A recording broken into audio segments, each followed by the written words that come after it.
All right. Hey, guys, and welcome to the live stream. This is the ALDS preview that we're going to go into here in just a minute. And we're going to talk about the wild card situation in the Rays. We're going to a couple of housekeeping things here while we're going, guys. I got a couple of you going to, I know that one of our guys was going to join us here on the Zoom and get that out to him real quick. And then we will get rolling on it, Jeff, before we start talking about it. You just came off the call from there. They still haven't named a starter. Yeah. I don't know what they're waiting for. But Bruce Bochy was just on the podium in Baltimore and said, it'll be about an hour. So he said they're close. I do wonder if a left-hander's in play. With Baltimore kind of, Gunnar Henderson bats left-handed, and I don't know. I think you probably want Adley Rutschman batting right-handed. So I don't know. They might be looking at matchups. So if it's a left-hander, then it could be Martin Perez, it could be Heaney, who warmed up in the ninth inning Wednesday. Did not pitch, so he'd be fine. He's also started a game fairly recently. He started that game in Seattle. So and I don't think they do Jordan Montgomery on short rest. I really don't.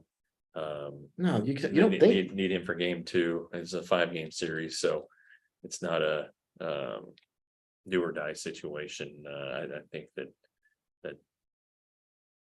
they must be deciding between whether to start a left-hander or whether to start Dayton Dunning. With the way that that ballpark is now, Camden Yards, it's no longer a paradise for right-handed hitters. They've raised the fences, they've moved the fences back, home runs have gone down dramatically.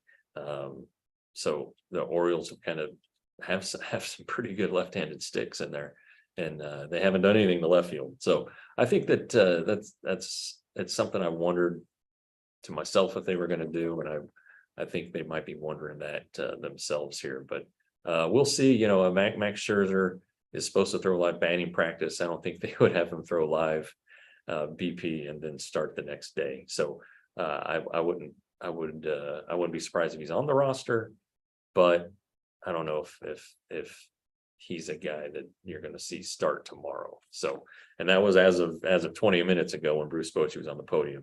Max Scherzer was still going to throw live batting practice. Okay, so that's what Bruce said there. So let's go back to the Rays and what happened there. I mean, I don't think any of us expected that. We thought the Rangers were going to come in. I thought the Rangers had a chance to win that series. Don't get me wrong. Just because they had played well against the Rays this season, they swept them at home. Then they lost 2 in Tampa. So you knew it was going to be tough. The stat that was funny that kind of caught me out of nowhere was when they first somebody brought up that they were 5-0 in Tampa in the playoffs. Yeah, and I'd forgotten all about that because they didn't sweep Tampa in either of those World Series years. They didn't sweep Tampa. They ended up losing at home, and then they would win when they went to Tampa.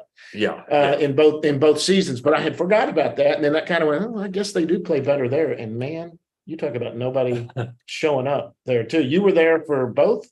I was there for both games, and obviously not in Baltimore, but TR had brought that up a couple days before, or I guess the day before, that the Rangers had never lost there, and that's true. In 2010, they won the first 2, went home. Everybody's like, all right, they're going to win one of these 2 games. No, so we had to hop back on the plane, go to Tampa. The next year it opened. Matt Moore shoved it up the Rangers' butts there that first game in 2011. They knocked CJ Wilson around, but then the Rangers came back and won the next 3. I think it was game 3. Game 3. I think it was game 4.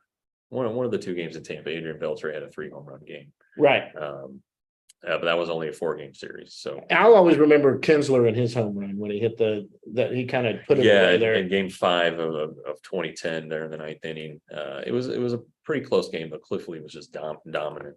I think the Rangers win that game without a home run, but Yeah, that was a big one. That's kind of the home run I remember too. But yeah, the Rangers just played so well there. It's unbelievable. And what a series they did there. We're going to get more into it. I'm going to bring in someone that wanted to join us. He's come on a couple of times. Is Chev. Everybody knows Chev Chelios from there. He's a big Ranger fan. He likes to join on here. We'll get him on here. His real name is Nate. I know it's Nate. Yeah, but I'm going to call him Chev because that's what I always see when he gets a hold of me there. He's going to jump on with us for a little bit. Guys, listen. Go down, hit the subscribe button. Us going live right now is all for fun, and do that. But hit that subscribe button. Go ahead and join up the Rangers today. It's $5.99 a month, $60 for the year. That's right. $35 for. We're going to be doing playoffs. We're going to be out there this week. We'll probably do a live cast maybe from the field before one of the games. We could do a little something, a preview before the Orioles game. We'll both be out there Tuesday, in doing that. So, you there, Nate? Here, y'all.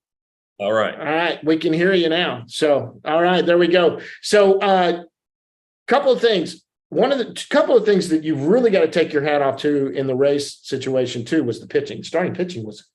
Yeah. I mean, look, the starting pitcher for the Rangers has been okay all year long. There's been moments where it hasn't. Yeah. But for the health issues and what they went through, couldn't ask for anything better than what both Eovaldi and Montgomery threw out there. Yeah, Montgomery, that was really good. The play he made in the second inning changed the game. The bunt? You're talking about the bunt? Yeah, that diving catch he made. But really, it was a huge progress for Eovaldi there to go 6 2/3, almost 7 complete, almost 7 scoreless innings, gave up the 1 run there. That made it 7-1. He hadn't gone past 6 innings or recorded a 19th out since July 1st. And granted, he missed a lot of time, but still, that's a long time. He hadn't gone past 5 since he came off the injured list. And his last start, Seattle wasn't very good. He's a postseason guy, though. You know, he has had some great moments in the postseason. I think his ERA is under 3 in his career in the postseason. There are guys that can do that can up their game. You know, Corey Seager is one of them. So that was probably the biggest thing, because as this series goes along, or if the Rangers continue in the playoffs, Eovaldi's not as much of a question mark as he was going into that start. So that's good. But yeah, the starting pitching was good. They only had to use three relievers. Heaney did warm up on Wednesday. Spores warmed up Tuesday, pitched Wednesday. Chapman and Leclerc pitched Tuesday, and Leclerc pitched Wednesday. So, 2 days off for a reliever this time of year, like they've just gotten, is gold. They should be just fine. So. Everybody's ready to go Saturday. Yeah, I think so. There's no doubt about that. And then again, what you get from Eovaldi going out, because Eovaldi hadn't gone more than 5 anyway. Yeah, and then it's very big. Yeah, so that was very huge too. Chubb, what do you think going into this?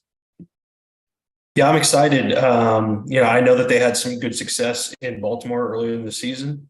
And I think that I don't remember the crowd that was there, but I would anticipate that they've, know the field fairly well. And even though the pitching staff is slightly different than it was when they went there, I think that they do have a good chance of, performing in a similar fashion. I've been listening to different podcasts, and every one of them continually say there's really no weak spot in the lineup for the Rangers, which is really exciting, because basically every other lineup has somewhat of a weak spot. That includes the Braves, is what they were saying. So obviously, I think that's a big strength for the Rangers. What I'm curious about is, because they haven't named who the first starter is. I want to know who it is. And I know that the big thing is they have a lot of left-handed hitters in their lineup. Baltimore does. And so if Heaney or Martin Perez are ready to go, that'd be kind of exciting, especially to start off with one of those guys and have them really perform well. Yeah, Heaney, they both pitch really well. Yeah, as relievers. Heaney had a stinker there in Seattle that right. I think it was in Seattle. He didn't pitch great, but he's done well. Martin's been really, really good. I don't know how you value strikeouts, obviously. So Heaney strikes guys out more. Martin, I would say until this year, he kept the ball in the ballpark pretty well. But again, like you're to your point, what I said earlier, they have such good left-handed hitters, the Orioles. And I'd imagine you want to flip Adley Rutschman to bat right-handed.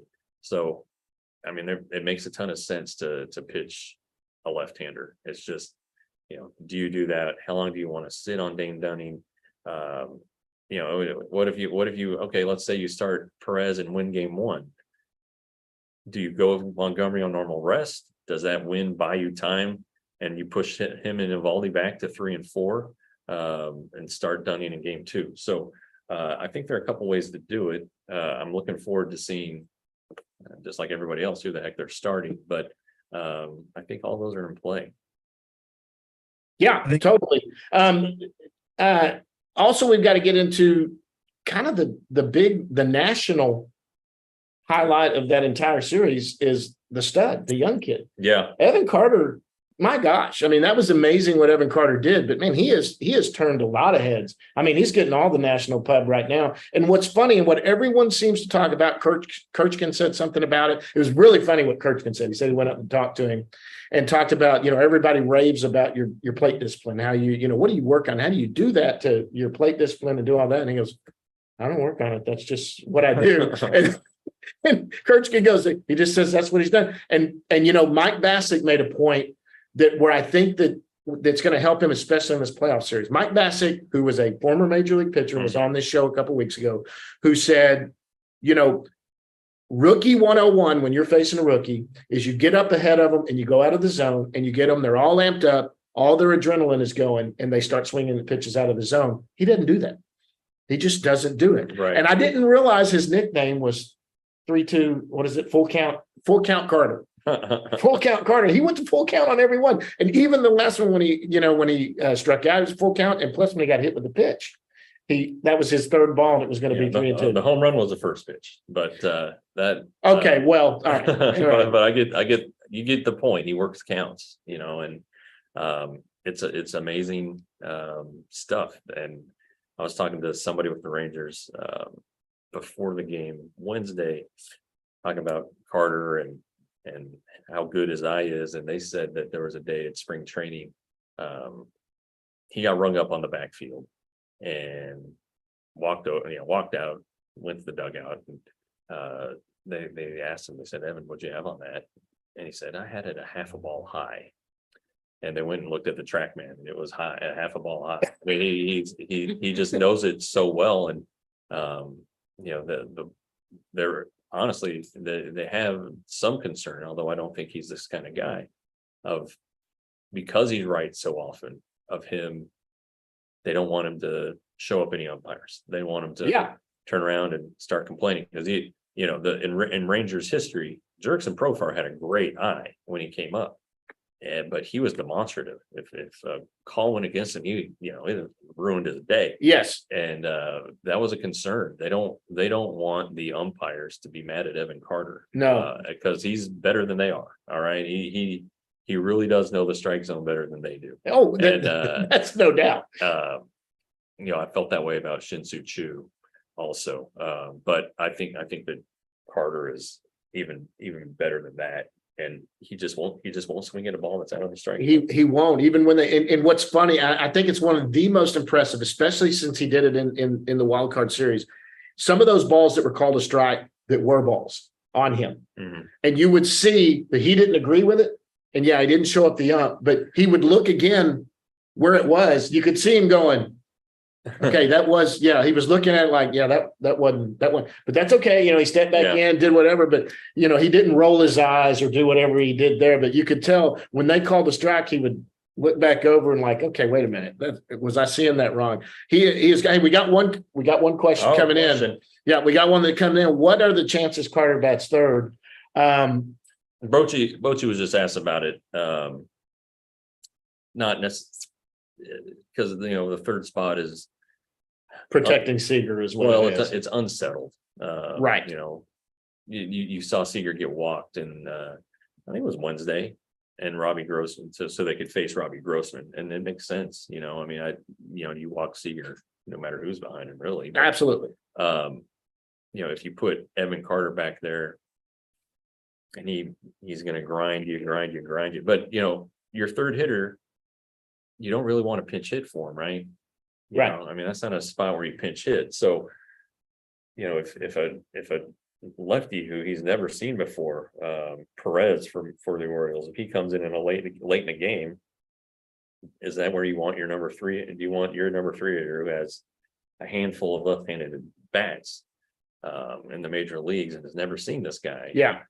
And he comes from way from the first base side. Do you want him to? Is that a situation you want to put Evan Carter in, or would you rather have a switch hitter, Grossman? That's another reason. Grossman. Because he hits right-handers so well, it puts a manager in a tough spot on a bullpen choice. Garver back there. Garver had, I think he finished the season like 0 for 14, maybe a little bit worse. Do you want to stick that back there? Do you want to put Nate Lowe back? Do you want to put Josh Young up there? But Josh Young's had the one good game, right? And then there's the case for leaving it be. The offense seems to work pretty darn well when Corey Seager or when Evan Carter is batting ahead of Marcus Semien. Yeah, it really does, and it's kind of protecting Semien too. Or Semien protects him in that spot coming up after and him. it just gives them a base runner for two of their best run producers. Absolutely, it really does, and I think what and give if you're going to go in there and talk about Grossman, he has gotten on base in September. He's had a good on base percentage. Yeah. And I don't care what you say. I know the average is down in the 230s or whatever. He's got hit 10 home runs. He hasn't played a lot this year because he's platooned and done whatever, but he puts together good at bats. He sees pitches. He sees pitches and he's not up there. Look, you're one of your best hitters on this team is Marcus Semien, who a lot of times Corey Seager comes up to bat second and the pitcher is throwing one pitch. Yeah. Because he tries to ambush and attack people on that first strike. But you know what? You're not going to ask him to stop doing that. No. Because he does he's hit the most leadoff home runs this year in the American League, I think. Well, he had it was a club record, however many he finished with 9, 10, or 11, somewhere in there. Right. It was a Rangers record. But yeah, don't make a mistake with your fastball on the first pitch or he's going to hit it out. So, that's why I got to be honest, right now, I don't think you mess with it. Yeah. I don't think you mess with the lineup right now. Ryan, that was Ryan that asked that. Ryan, thanks for asking that. Anybody on there on the chat, just ask the question, guys. We'll be happy to answer it. The Orioles are starting 2 right-handers, Bradish and Rodriguez, in the first 2 games. The Rays started 2 right-handers. Yeah. So I don't know. It's I always have a little concern when you give a team time off.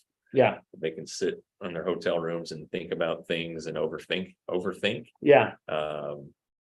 So maybe that's what's happening here. I'm sure they've been thinking about it for more than 2 days, but still, I just sometimes, hey, if it ain't broke, don't fix it. All right, Nate, what do you got? Anything else? So I've been thinking about lineup and changing it if they're going to. And a lot of people ask me about like why is Grossman batting 3 hole, and I kind of refer him back to that tweet that Evan had out there that was like where Bochy was calling him Columbo or whatever and said, he's won 45 or whatever, however many postseason games. So like stop questioning him. That's what he said he was going to do. And just as what Jeff said, if it ain't broke, don't fix it. I just looked at the last time they were in Baltimore back in May. Grossman was 500 hitter for the three games they were there. He had at least a bomb, and I think 2 or 3 extra base hits. So his at bats did not look bad in Tampa. So I kind of agree. I think you just kind of roll with him. I mean, as you just mentioned, you got 2 right-handed pitchers that are going to be taking the mound first. So until that changes, I think you roll with him. And the thing is about him, he's a switch hitter. So he could always go over to the right side to hit if they're bringing the lefty. So, yeah, no, I mean, that's a deterrent to bring in a lefty. I mean, you obviously you're going to want a lefty against Seager. Right. And if Carter does bat 9th, you go left, right, left. that's where you bring in your lefty, but you want him to face a fourth batter, especially if one of those three guys is on base. You want him to face a third lefty, or a third right-handed hitter, sorry. Second right, god damn it, I screwed this all up. Left, right, left. Well, we can't cut, we're live, so you're gonna have to That's go with fine. it. You gotta roll. Then you'd have Grossman batting right-handed. If somebody's on base, would you want your left-handed pitcher facing Grossman? With there? guys on, And then if you do, which he's you're better on the definitely, you're right definitely side. going to take him out against Garcia if the inning continues, right? Right. So I would think that that's one reason why he's there for that scenario. It just makes it harder on because relievers still have to face three. That's Right. that's a postseason rule too. Yeah. So anyway. Now, guys, any questions? Be sure and do that. Hey, go down there and hit that subscribe button. It's huge for the show. It helps the show for the more subscribers. Share it with your friends. Get them to subscribe. It's free to subscribe to the YouTube channel. Go to rangerstoday.com, sign up. You can also just sign up for the newsletter. That's free. Jeff puts out stuff on the newsletter. We'll have some off-season stuff coming up. I'll get into top 20 prospects again this off-season. We'll cover all off-season. Hey, we got a big 100th episode that's going to be coming up. We're at 98. We got 99 and 100 that are going to be coming up here probably after the playoffs, maybe after the World Series. We'll get back rolling again and do that again. We're going to do stuff every week, and we're going to be doing the live stuff like this all the time, but we'll get back into it. But we're looking into maybe doing something fun, getting a lot of y'all involved, maybe even going live out to somewhere and having a road show, bringing in somebody from the team. We got some ideas that might happen. We'll see what happens. It depends on a lot of these guys also might take off immediately after the season and go on a vacation. Right. So, I mean, I think it's unfair. They should not go see their families after the season. They should come hang with us. Yeah, but we'll be dipping into the club officials, Arizona Fall League guys initially. The Rangers are going to have a hitting mini camp in Surprise in early November. So they'll bring out the big young prospect hitters, and Sebastian Walcott's going to be there, and they got the Rangers know we're trying to get Sebastian on. So he was going to work out after instructs in Arizona, but he was flirting with going home to the Bahamas for a little while, which hard to blame him. My home was the Bahamas. I probably want to go home too. So in my understanding right now, there's some guys in Arlington that are working out. They're kind of wrote that story, John. Yes, you did. That's right. I heard that at rangerstoday.com. I heard that. And what is it? So they've got some guys, some pitchers and some hitters there in case they're going to be called with an injury or anything like that. They don't want these guys just sitting around not doing anything. I mean, it's got to be a significant injury. I mean, exactly. Wyatt Langford is there, right? They're not just going to have him come replace Travis Jankowski. Sure. Yeah. It's if an everyday outfielder gets hurt, that's when you start looking at these guys and saying, all right, are they playing simulated games, stuff like that? They're probably just hitting and throwing bullpens. But Jack Leiter's there, Cole Winn, anybody who's on the 40-man who isn't with the team is there. And there are some non-roster guys like Leiter, Langford, Antoine Kelly is there. So there are a couple others, but it's it's fun to talk about. And but they've always had guys, Jake Latz is with the team right now. Ezekiel Duran's with the team right now. Guys who did not make the postseason roster who are on the team are there. John Gray's hurt. He's there. He's throwing again. He hasn't thrown a bullpen yet. He's frustrated. He thought he'd turned the corner there. His start in Anaheim. But if he can come back, let's say this goes to an ALCS. And he's available. Okay, so let me ask you this. Is there any changes to the ALDS roster, you think? Well, Scherzer's okay. I think that Scherzer gets added. I think that's that'll be determined here later today. Because he pitched a bullpen today. He's throwing live batting practice today. He's probably doing it right now. Okay. He threw he's thrown a couple bullpens. He threw a real good one the other day and seemed to feel fine. Obviously, if he hadn't felt fine, they wouldn't be doing this. But this is another step up on the adrenaline meter when you're throwing a light bullpen. Okay, you throw a harder one. Okay, a little more juice than this one. It's a little more intense, and that's why they do it. That's why it's not a bullpen. It's live batting practice, and he's facing hitters, and he's trying to get them out, and they're trying to hit him. Yeah. So I think if he comes out of it okay, he'll be on the roster. And they have I think they have until tomorrow morning to release it. So he can throw tonight, get his treatment, all that stuff, and see how he feels in the morning. And if he's good, then they'll put him on. And in that case, then I guess maybe Matt Bush doesn't make the roster. Somebody like that, but but then again, is Max Scherzer going to be a starter? Is he going to be a reliever? I don't know. It sounds like he wants to do whatever he can. He's been throwing since he was hurt. I mean, I think he took like 2 days off and started playing catch again. So his arm's been active. There's no doubt about that, but he's not going to be able to give you 90 pitches. No. So, if he's a starter in last 3 innings and you're in a tight series, I know you have days off after every second game, but does that put your bullpen in a tough spot? Sure. So, if for instance, I don't know, Dane Dunning starts and you can tell Max Scherzer, all right, you're going to pitch the 6th and you're going to pitch the 7th and the 8th, no matter what happens. So that way, in his mind, he has time to get ready. Because starters, it takes longer to get ready. Yeah, they do a different. You want him to take a little time to get ready, and then you just let him go throw 2 innings. And if Dunning doesn't make it to the 6th, well, you got guys that you can get the game to sure. You can get it to the 7th while he does his thing. And I know if he thinks that he can go, he'll be chomping at the bit. To help any way he can. Yeah, I mean, he's not concerned about any long-term ramifications of this. It's a small strain. Doesn't need surgery. It really wasn't going to delay his off-season regimen, getting ready for the season. So he's not worried about it. And if he's not worried about it, and if the doc says, all right, Keith Meister's there, if the doctor's okay with it, then hey, let's do it. All right, Nate, anything else? Yeah, I got a few questions. First one, who would you say that Jordan Montgomery reminds you of? Because I've heard comps saying like a Andy Pettit. To me, he reminds me of a left-handed Colby Lewis, and it's not just because of his physique. I think just the type of pitcher that he is. I just think the type of pitcher that he is. That he throws hard, maybe as hard or slightly harder than Colby did.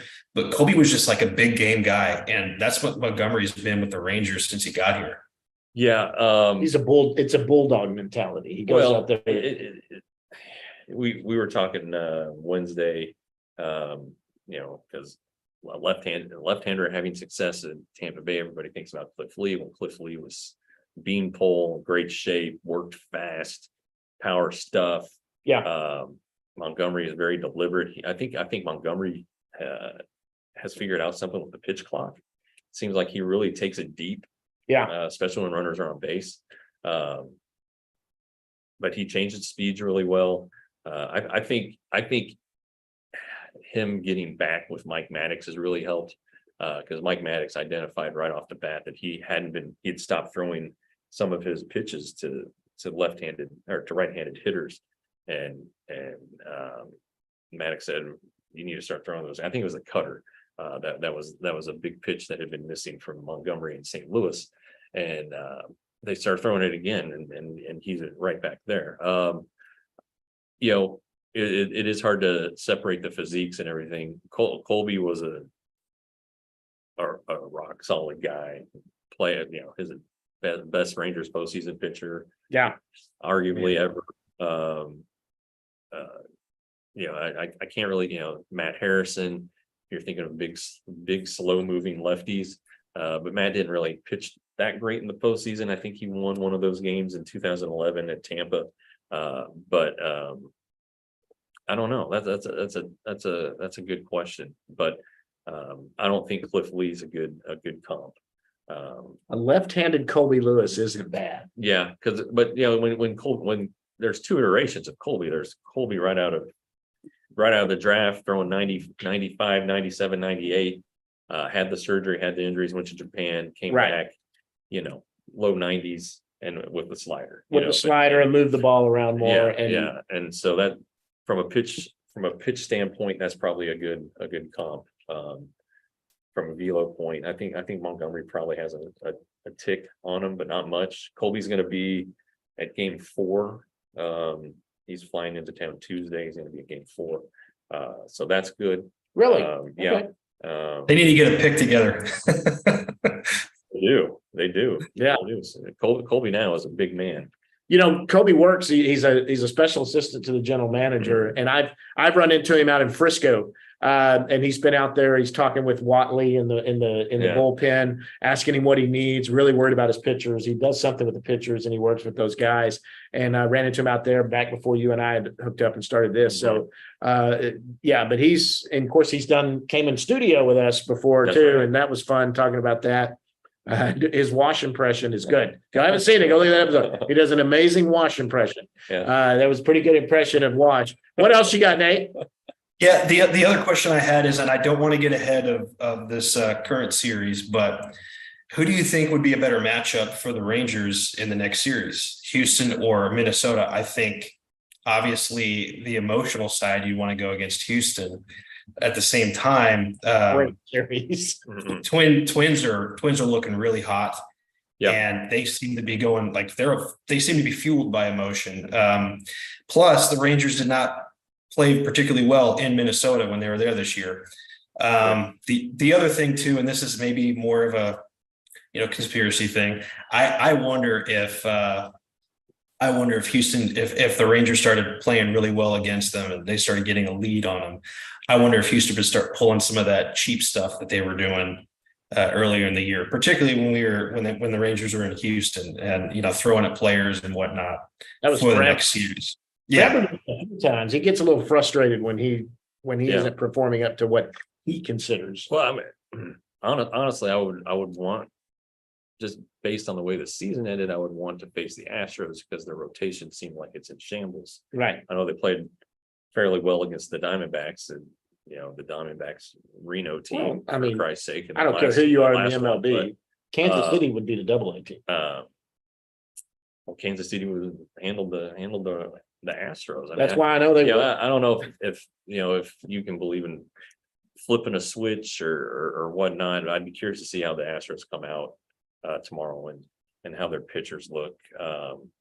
They got Verlander and Framber going for them. The problem with the Astros is if they have a lead after 5, and you saw it the last week of the season, Dusty really leaned on that with the bullpen. The bullpen is really, really good. Yeah, they did. And Presley's been good. The Twins have Duran, who throws 102. They have good starters. Their rotation is probably better right now, I'd say, than the Astros rotation. I don't know that they're going to score a ton of runs, the Twins. So I would. And then, do you want to go play in cold weather? That's the other thing. Do you want to? Because it is October and that is not a dome anymore. Do you want to go and play where there's the potential to be a little bit chilly and where velocity is even more important and makes it harder to hit? So I would probably lean toward Astros, honestly. Yeah, I think emotionally it would be more fun, but the matchup might be better. I think the Astros are more beatable. And don't get me wrong, I know the Astros beat the Rangers 9 out of 12 games or whatever it was, and they did. The Rangers went through that mini slump, but the emotions there, I think the Rangers want the Astros. I don't know. I think that the Rangers are. You got to handle, but right now you got to concentrate on Baltimore. That's a team. That's a dangerous team. I don't think that the Rangers have a mental block on the Astros. I don't think these players do. Did you see what Eflin said? No. Eflin came out after that game and said, look, I'm not trying to accuse anyone of anything, but either I'm tipping my pitches or they were just on me. They knew what was going on. He goes, because I don't, he's a great pitcher. Don't get me wrong. He is a good pitcher. Either way, whether he was tipping or the Rangers just had his number, you have to take your hat off and say the Rangers got it. You know what I mean? Because if you're tipping, they picked up on it. Well, they took advantage of it. That's your fault. That's not it's kind of a dick thing to say. I mean, I know it really was. Got beat. I mean, he won the most games in the league. I think it was 16. Right. But his ERA was 3.5. It's not like he was 16-2 with a 1.8 ERA or 3.4. He's not with teams batting 125 against him or something like that. He has some flaws, and here's one thing that happens this time of year. All these teams, they've been scouted heavily. Yep. Heavily. And scouts will pick something up, Yep. and now you also have it, some of your advanced scouting is done on video. Right. You have teams, a team of people looking stuff over and finding things, They sit in front of a little screen all day long and watch every pitch and go, look what he's doing here. Scouting. And he gave up, the blooper to Young, that's tough luck. Yeah. But shit, see, that's Seager's first double should have been caught. It was a bad Yes. play by the center fielder Margot. Right. But they worked some walks. Yep. And the Rangers did in that game. Evan Carter ambushed that fastball. Well, and Carter said that was the same first pitch that had been that Eflin had thrown in the previous at bat. Right. And Carter saw it and hit it. So 89-mile-an-hour cutter right over the heart of the plate. Blame yourself. Yep. Mix it up a little bit more. Right. It was an 89-mile-an-hour cutter, and it was literally, if you go look, somebody had posted that comment and then they showed that pitch. Mm. And it was right there, center of the plate. It wasn't even on a corner. Good hitters don't miss that. Yeah, well, Carter said he fouled it off the first time, and he said, I didn't want to miss it again. Yep. So he didn't. He didn't. Yeah. And what a game. And Carter, look, I think this can continue with Carter. Carter, there's not a lot of scouting on Carter. There is, don't get me wrong, but he has not gone through the league all year. And I've said this to everybody. I don't know how good a player is. It doesn't matter. There are times they're going to go through a little lull in the season because the book gets done. Pitchers that faced you before are going to try new things. They're going to try new ways to do it, but none of them have faced him. Yeah. So it's the first time, and all they're going to watch is film and try to do whatever pitches they want to stay away from him, or this is a hot zone, this and that. But you still got to face him, and you can't make a mistake. And this is a kid that right now he's riding a high, and he looks legit. We've all said it. We all knew he was legit. We thought he was legit. Scouts have said he's legit. He's proven he's legit right now. Yeah. Now I don't know if he's a 320 hitter in the big leagues, but this is a kid that's going to hit 280 and probably have 25 home runs, and he's going to get on base. He's hit 6 home runs. He didn't he hit 12 in the minors. He didn't hit a ton of home runs. The strike zones are better here, which plays to his advantage. Pitchers are in the strike zone more, which plays to his advantage, especially if they make mistakes. But it's just it's coming to fruition here. The guy is still 21. He's still a rail. He can put on more. Yep. Now I'm not saying he needs to go Ruben Sierra and bulk up, but there's room to add. There's layers of muscle that he can add and still. As long as he has the good eye and understands the strike zone, he's gonna be a great major leaguer. Oh man, that's just the way he kind of reminds me of, sort of in a way, the type of player he is kind of like Kyle Tucker. He's that tall, skinny, left-handed bat, good outfield. Now I think he's a better defender than Tucker, and I think he has better plate discipline than Tucker. But Tucker's a great hitter with power. And remember when he first came up, he was a really skinny kid when he first came up, and he's filled out. A little, yeah. And he's compared to me. He's a guy you want in your outfield for a long time. Yeah. And Tucker is a guy. I'm personal. I hate the Astros, but I would take Kyle Tucker tomorrow. Sure. I would take him tomorrow. Absolutely. He can come play for the Texas Rangers all day long. I'd take him over Garcia. I hate to say that. I love Garcia, but it's another left-handed bat out there. But I love Tucker. I think he's an amazing player. But Carter, it's comparable to me. I don't know. Something I'm seeing. See what happens. Yeah, we'll see. So Carter's young. Josh Young is young. A lot of Rangers don't have any playoff experience.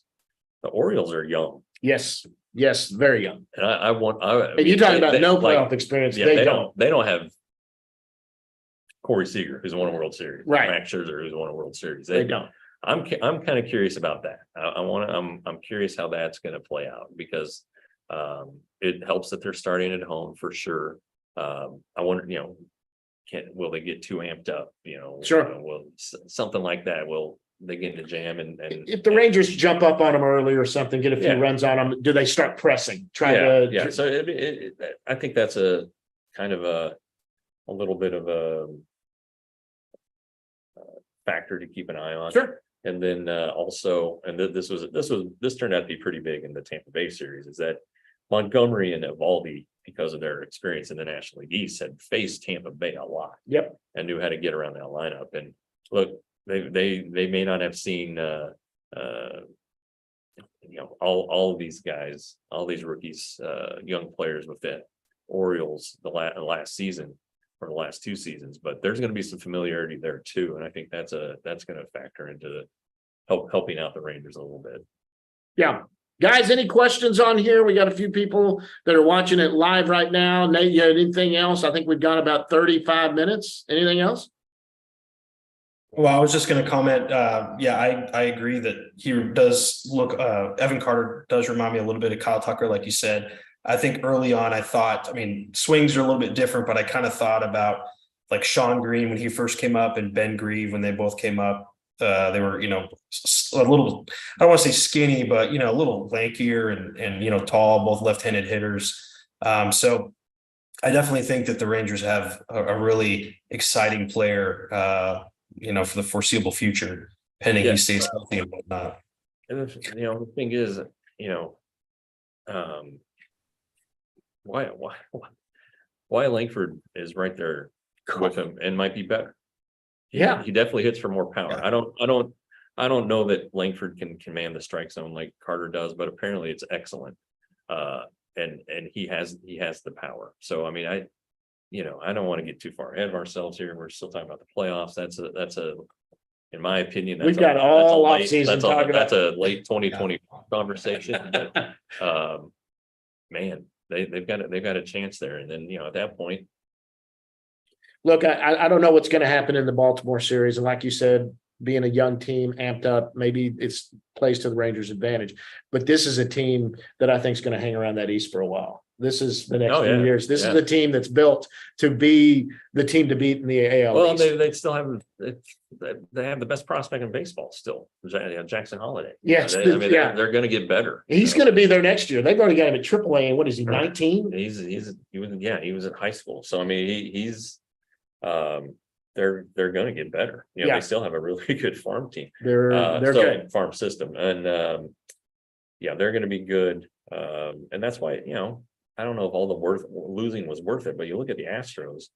The Astros were built in the draft, and all those high draft picks. I know they missed on a couple, but still, you're looking at guys that were, Bregman, and Correa is no longer there, but those were guys that are, high draft picks. And the problem with the Astros is that their farm system's not very good. They do have a lot of guys locked up, so. You might be looking at Orioles, Astros, Rangers in the playoffs for a while. Yeah, I think so, because I think the Yankees have some work to do. I know that you never count the Yankees out. They'll go out and spin and do what they want. Boston seems to be kind of the same way, although their fans are impatient, are going to expect something.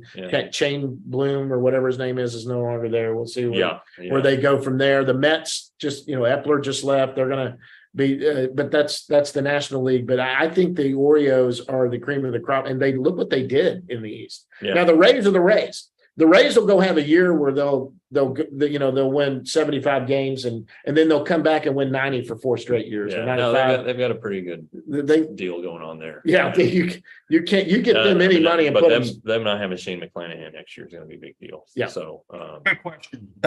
So we're talking about the Orioles here.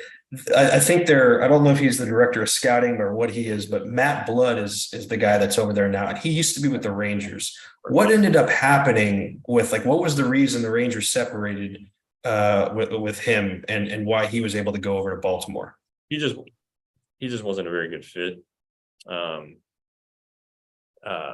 He had worked with Team USA, and I remember the Rangers thought that was a big deal.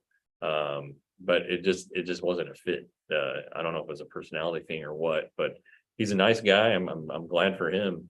He's found a home there in Baltimore and is doing good things. But I don't know if the Rangers it was they gave him too big of a job for a guy who'd been in USA baseball. Was it too much?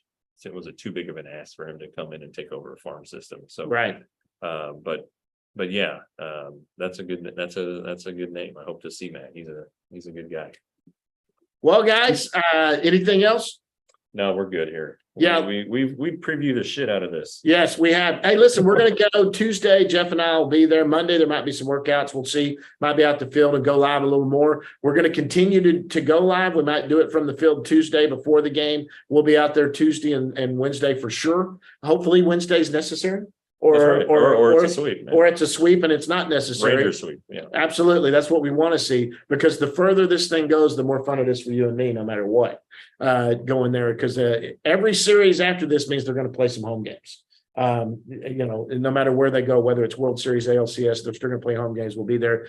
You'll travel for World Series and stuff too. As much as I can. Yeah, as much as you can. I won't probably, but he will. Guys, this has been fun. We appreciate everybody that's done it. Go down and hit that subscribe button one more time. rangerstoday.com, rangerstoday.com. Go to that. It's $5.99 a month, $60 for the year, $35 for 6 months. We do this year round. Stuff comes out daily. We cover the minor leagues all the way up to the big leagues. This is where to get your Rangers info. Come and do it. We're going to get out of here, and the next time we'll see you, we'll be at the yard. Yeah, let's see if they've named a starter yet. Oh, he's going to check real quick. Well,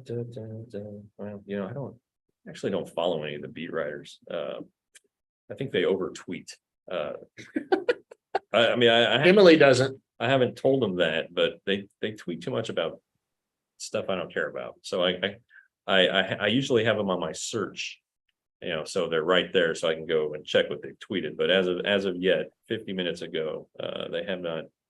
They still Evan hasn't had anything lately, and Kennedy hasn't either. So yeah, and I haven't seen, and the Rangers PR and stuff that I follow for alerts still hasn't said anything either. Okay, so they're still making the decision. And I don't know what an hour is in Bruce Bochy time either.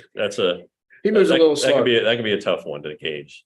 Guys, congratulations to the Rangers on the wild card. They're going to the ALDS. We're going to be covering it for you, tweeting about it. Follow Jeff and I. Jeff, what's your Twitter? At Jeff Wilson _TXR. TXR, that's what I'm trying to remember. Underscore, or me at Recliner Nerd.